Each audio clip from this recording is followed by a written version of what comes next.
Huwag mong harangan ang mga pagpapalang inilaan ng Diyos para sa iyo. Tandaan mo, ang Diyos na pinaglilingkuran natin ay mapagbigay. Hindi siya nagkukulang sa biyaya at nais niyang maranasan natin ang buhay na ayon sa kanyang kalooban. Pero minsan, hindi natin namamalayan na tayo rin pala ang nagiging dahilan kung bakit nahihirapan tayong tanggapin ang mga bagay na gusto niyang gawin sa buhay natin. Kaya ngayong araw, buksan mo ang iyong puso. Tanggapin mo ang kanyang kalooban, pag-ibig at paggabay. At sa dulo ng mensaheng ito, sama-sama rin tayong mananalangin. Hihilingin natin sa Diyos na alisin ang anumang hadlang sa ating buhay at tulungan tayong mamuhay ng handang tumanggap ng kanyang biyaya. Kaya manatili ka hanggang dulo at ihanda mo ang iyong puso sa panalangin. Mga mahal kong kaibigan, may isang bagay tayong kailangang aminin sa ating paglalakad kasama ang Diyos. Minsan, tayo mismo ang nagiging sagabal sa sarili nating buhay.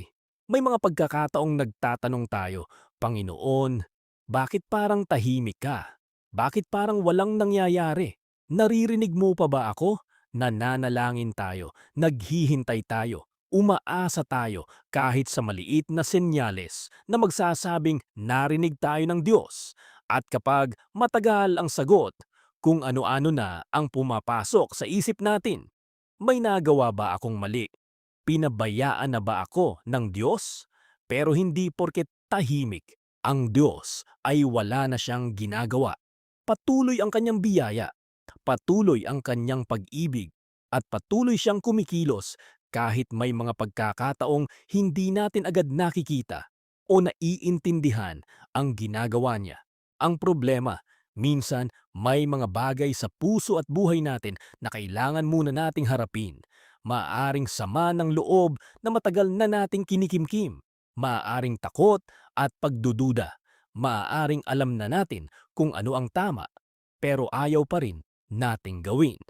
O baka masyado tayong nasanay na sariling lakas lang ang inaasahan natin.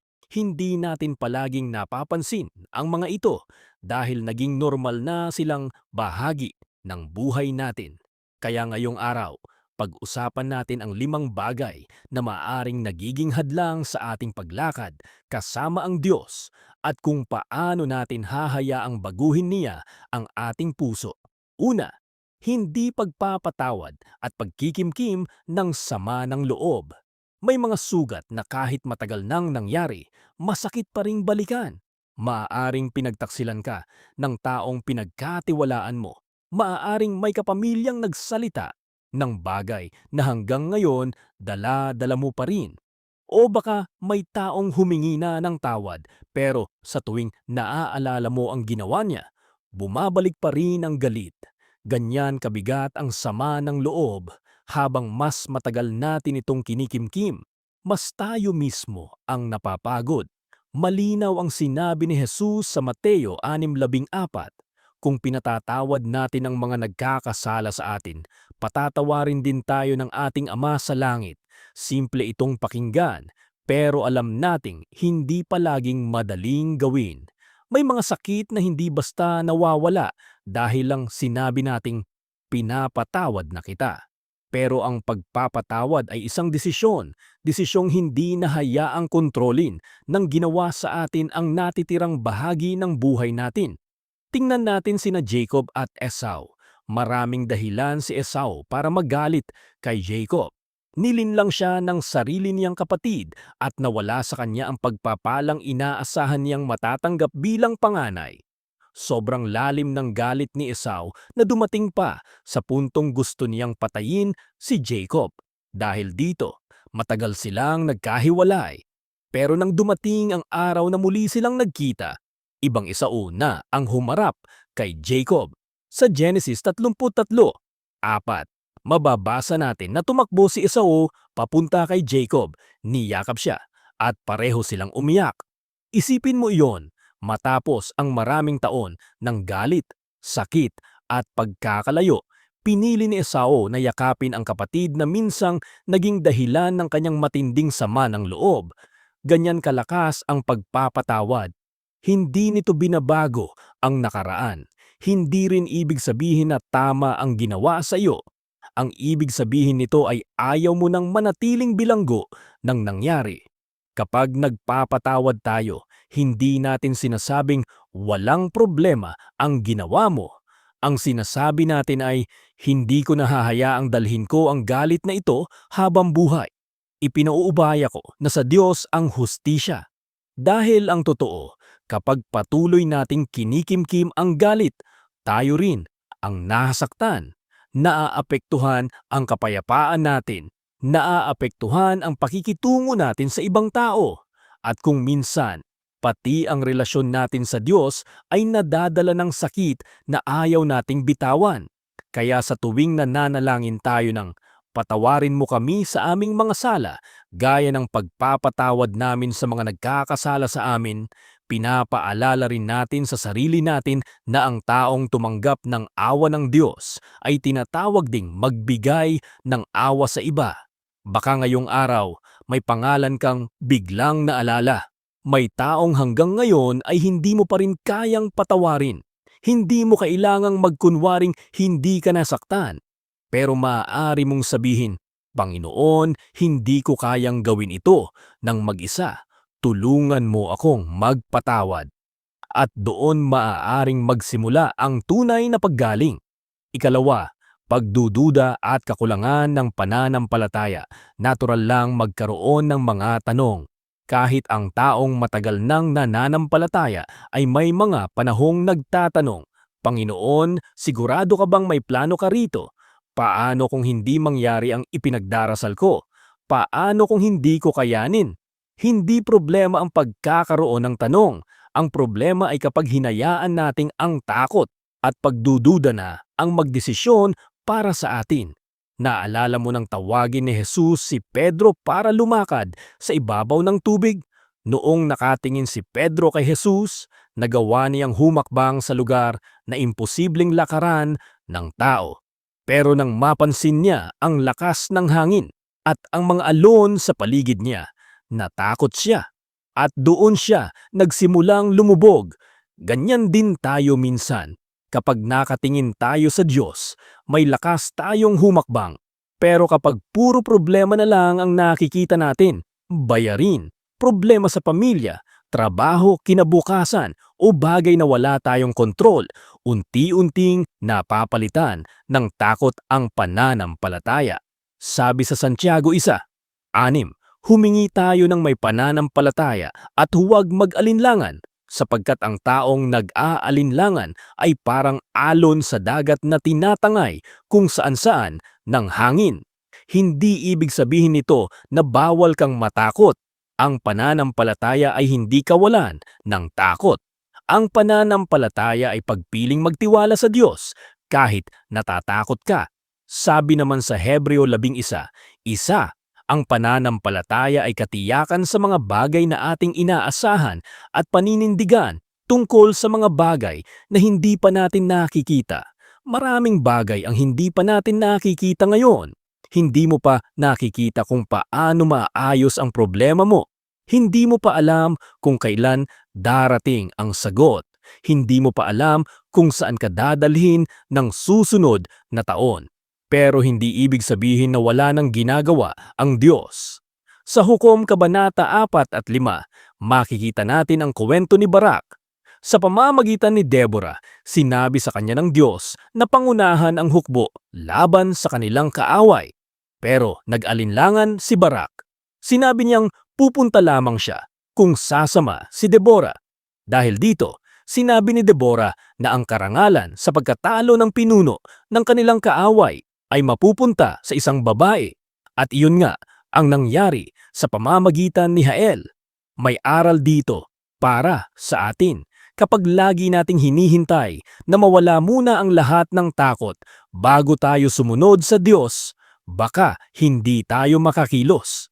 May mga pagkakataong kailangan mong humakbang kahit hindi mo pa alam ang buong mangyayari. Hindi mo kailangang makita ang buong daan. Minsan, sapat nang makita mo kung saan ka pinapahakbang ng Diyos ngayon. Kapag nagdududa ka, huwag mong itago sa Kanya. Sabihin mo, Panginoon, natatakot ako. Panginoon, hindi ko maintindihan.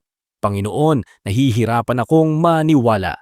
At pagkatapos, sabihin mo, pero pipiliin pa rin kitang pagkatiwalaan dahil laging handang gumabay ang Diyos. Ang kailangan natin ay pusong handang sumunod kahit hindi pa natin nakikita ang buong sagot. Ikatlo, pagsuway at paglayo sa kalooban ng Diyos. May mga pagkakataong alam na natin kung ano ang tama.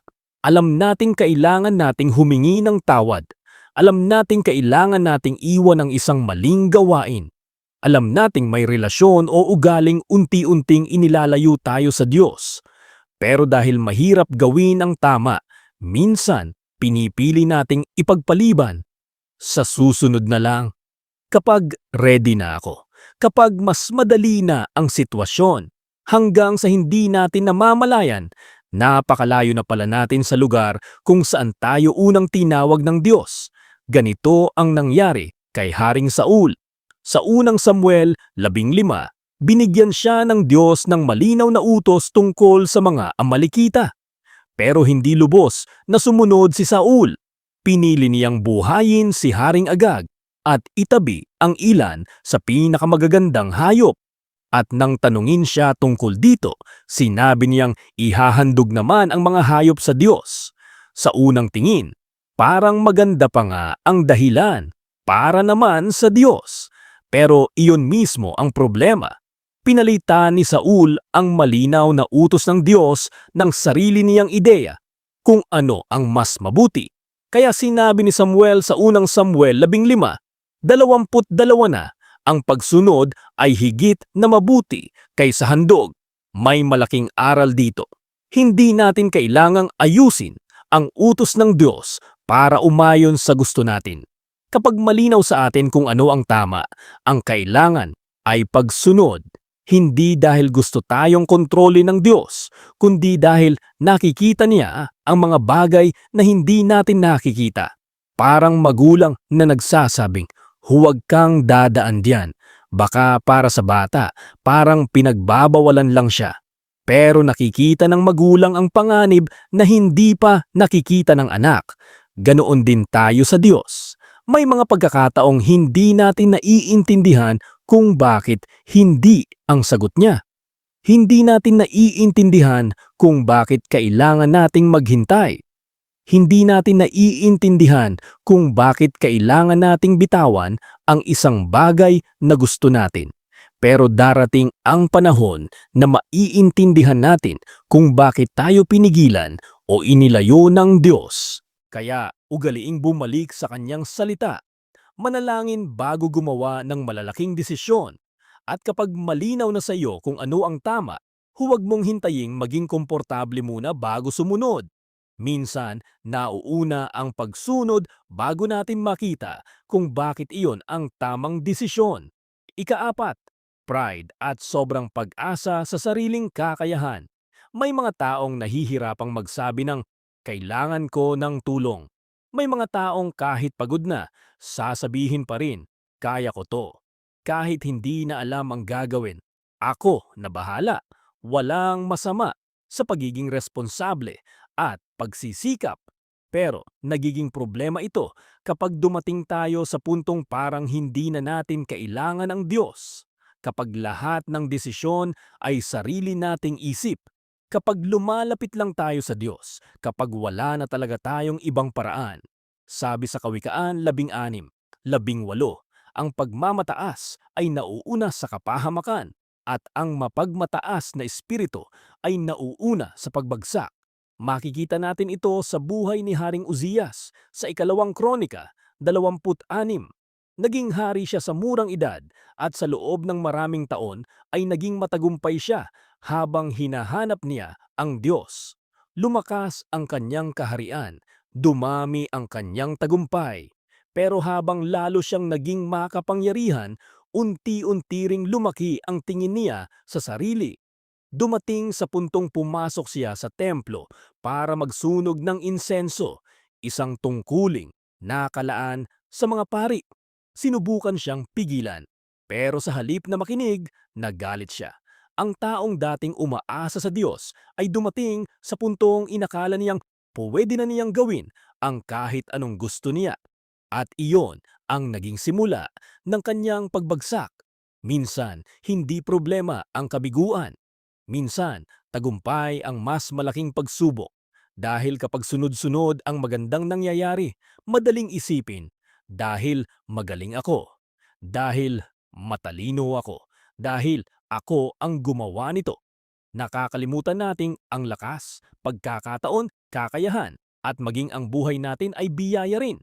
Kaya matuto tayong magsabi, Panginoon, hindi ko alam ang lahat. Kailangan ko ang tulong mo, gabayan mo ako. Hindi kahinaan ang pag-amin na kailangan natin ang Diyos. Sa katunayan, doon nagsisimula ang tunay na lakas. Hindi natin kailangang alam ang lahat ng sagot. Ang mahalaga, alam natin kung kanino tayo lalapit kapag hindi na natin alam ang gagawin. Huwag hayaang ang pride ang maging dahilan para hindi mo marinig ang paggabay ng Diyos.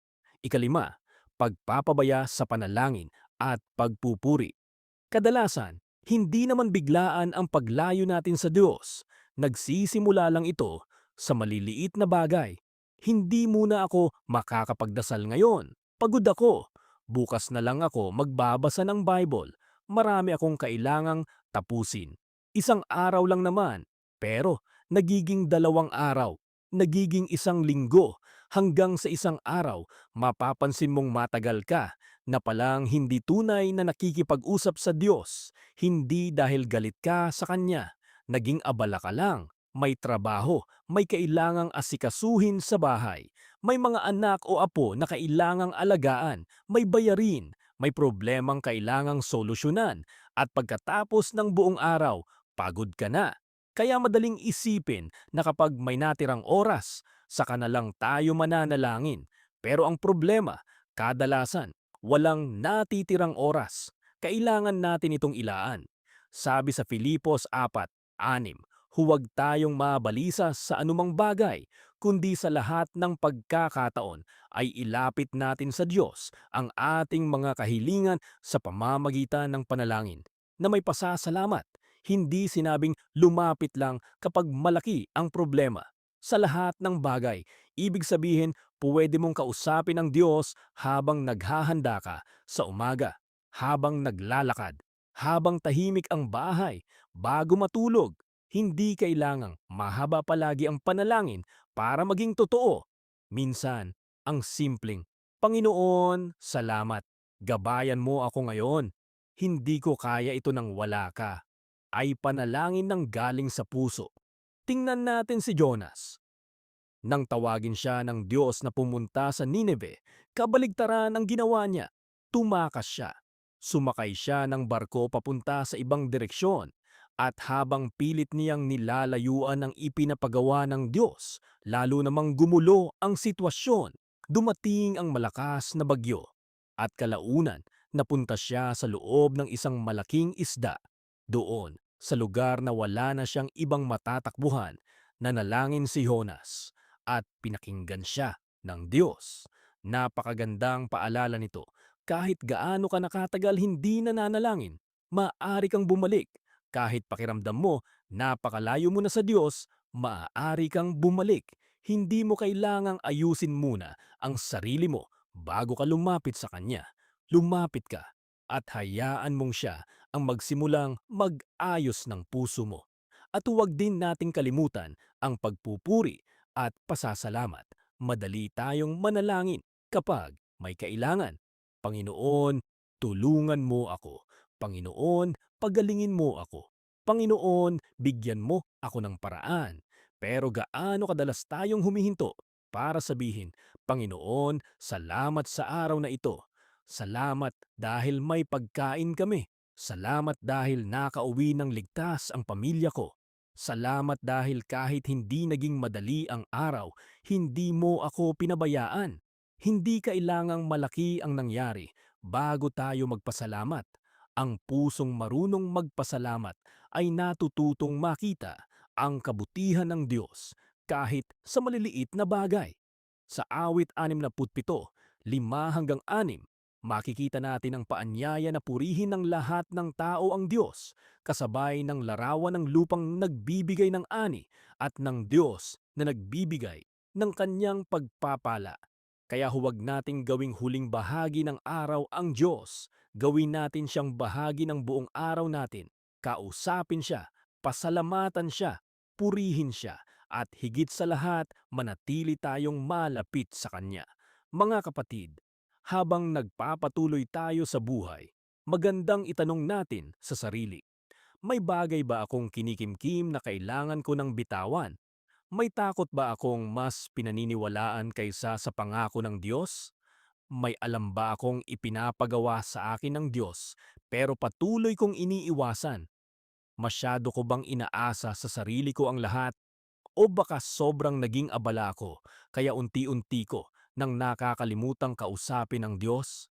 Hindi natin kailangang sagutin ang mga tanong na ito para husgahan ang sarili natin. Sagutin natin sila para malaman natin kung saan tayo kailangang magbago. Binigyan tayo ng Diyos ng kakayahang pumili. At bawat araw, may pagkakataon tayong piliing lumapit muli sa Kanya. Kaya huwag mong hayaang ang galit, takot, pride, pagsuway o sobrang pagkaabala ang maglayo sa iyo sa buhay na nais ng Diyos para sa iyo. Buksan mo ang iyong puso at hayaan mong kumilos ang Diyos. Ngayon, saan ka man naroroon, kung kaya mo, manahimik ka, sandali. Ilapit natin sa Diyos ang lahat ng bigat, tanong, takot, at pangangailangan natin. Manalangin tayo. Amang nasa langit, lumalapit ako sa iyo ngayon nang may pusong nagpapakumbaba. Ikaw ang pinagmumulan ng bawat mabuting bagay sa aking buhay. Salamat sa iyong pag-ibig, awa, at kabutihang hindi nauubos. Panginoon, patawarin mo ako sa mga pagkakataong ako mismo ang naglagay ng hadlang sa aking paglakad kasama ka. Patawarin mo ako sa mga panahong pinili kong kumapit sa galit kaysa magpatawad. Patawarin mo ako sa mga panahong hinayaan kong manaig ang takot at pagdududa. Patawarin mo ako kapag alam ko na ang tama, pero pinili ko pa ring sundin ang sarili kong kagustuhan. At patawarin mo ako sa mga pagkakataong naging mataas ang tingin ko sa sarili at inisip kong kaya kong harapin ang lahat nang wala ka. Linisin mo ang puso ko, Panginoon. Kung may sama ng loob akong matagal nang kinikimkim, bigyan mo ako ng lakas na bitawan ito. Hindi ko kayang baguhin ang nakaraan, pero ayaw kong manatiling bihag nito. Kaya ipinauubaya ko sa iyo ang sakit na matagal ko nang dinadala. Tulungan mo akong magpatawad gaya ng pagpapatawad mo sa akin. Panginoon, alisin mo rin ang takot at pagdududang pumipigil sa akin. Kapag hindi ko nakikita ang sagot, turuan mo akong magtiwala. Kapag hindi ko naiintindihan ang nangyayari, ipaalala mong hindi ko kailangang malaman ang lahat para malaman kong kasama kita. Kapag natatakot akong humakbang, hawakan mo ako at gabayan. Ama, turuan mo rin akong sumunod. Huwag mong hayaang unahin ko ang sarili kong kagustuhan kaysa sa iyong kalooban. Bigyan mo ako ng pusong handang makinig at tapang na gawin ang tama kahit mahirap. Alisin mo ang pride sa puso ko. Ipaalala mo sa akin na lahat ng mayroon ako, ang buhay ko, lakas ko, kakayahan ko, pamilya ko, at bawat pagkakataong dumarating ay biyaya mula sa iyo. Kapag hindi ko alam ang gagawin, turuan mo akong lumapit sa iyo bago ako gumawa ng sarili kong paraan. Panginoon, ibalik mo rin sa akin ang pananabik na manalangin. Kapag sobrang abala ng buhay, ipaalala mong kailangan. Kita hindi lamang kapag may problema, kundi sa bawat araw. Turuan mo akong magpasalamat kahit sa maliliit na bagay. Salamat sa buhay. Salamat sa panibagong araw. Salamat sa pagkain sa aming hapag. Salamat sa mga taong nagmamahal sa akin. Salamat sa mga pagkakataong iniligtas mo ako kahit hindi ko namalayan. At salamat dahil kahit ilang beses akong nagkulang, maaari pa rin akong bumalik sa iyo. Panginoon, inilalapit ko rin sa iyo ang aking pamilya at mga mahal sa buhay. Ingatan mo sila saan man sila naroroon. Gabayan mo ang kanilang mga desisyon. Bigyan mo sila ng kalusugan, lakas, kapayapaan, at karunungan. Sa mga may dinadalang problema na hindi nila masabi sa iba, yakapin mo sila sa paraang ikaw lamang ang makakagawa. Sa mga naghihintay ng sagot, bigyan mo sila ng pagtitiis. Sa mga may karamdaman, bigyan mo sila ng lakas at pagkalinga. Sa mga nag-aalala sa kanilang pamilya, trabaho o kinabukasan, ipaalala mong hindi sila nag-iisa. At Panginoon, ipinapanalangin ko rin ang bawat taong nakikinig ngayon. Ikaw ang nakakaalam ng laman ng kanilang puso. Alam mo ang mga luha na walang ibang nakakita. Alam mo ang mga panalangin paulit-ulit nilang dinadala sa iyo. Alam mo ang problemang matagal na nilang kinakaharap. Kaya hinihiling ko, Panginoon, kumilos ka sa kanilang buhay ayon sa iyong mabuting kalooban. Buksan mo ang kanilang mga mata para makita nila kung may bagay silang kailangang bitawan, baguhin o isuko sa iyo. Bigyan mo sila ng lakas na magpatawad, pananampalatayang magtiwala, tapang na sumunod, kababaang loob na humingi ng tulong, at pusong laging handang manalangin at magpasalamat. Ama, salamat dahil naririnig mo kami. Hindi man namin alam kung kailan o paano darating ang sagot, nagtitiwala kami na hindi nasaysayang ang panalangin iniaalay namin sa iyo. Inilalagay namin sa iyong mga kamay ang mga bagay na hindi namin kayang kontrolin. At mula sa araw na ito, tulungan mo kaming mamuhay ng mas malapit sa iyo. Sa pangalan ni Jesus. Amen. Kung nakatulong sa iyo ang mensaheng ito, maaari mong isulat ang Amen sa comments bilang simpleng pagpapahayag ng iyong pananampalataya. At kung may kakilala kang dumaraan sa mabigat na panahon, isang kaibigan, kapamilya o taong alam mong nangangailangan ng lakas, maaari mong ibahagi sa kanya ang panalangin ito. Maaari ka ring mag-iwan ng prayer request sa comments. Sama-sama nating ipanalangin ang isa't isa at dalhin sa Diyos ang ating mga pangangailangan. At kung hindi ka agad makatanggap ng sagot sa iyong prayer request, huwag mong isipin na nakalimutan ka na. May mga panalangin mabilis nating nakikita ang sagot. May mga panalangin kailangan nating hintayin. At may mga pagkakataong iba ang sagot ng Diyos sa inaasahan natin. Pero patuloy tayong manalangin at magtiwala sa Kanyang kalooban. Kung gusto mong makarinig pa ng mga mensahe at panalangin makakatulong sa iyong pananampalataya, maaari mong i-like ang video at mag-subscribe sa channel.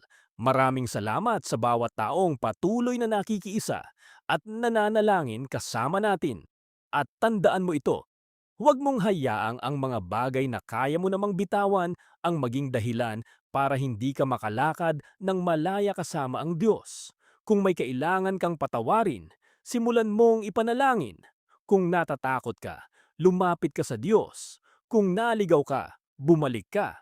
Kung naging proud ka, magpakumbaba ka. At kung matagal ka nang hindi nananalangin, hindi pa huli ang lahat. Maaari kang magsimula ulit ngayon. Nawa ang biyaya, kapayapaan, at pag-ibig ng ating Panginoong Hesukristo ay sumainyong lahat. Sa Diyos ang lahat ng papuri at kaluwalhatian. Amen.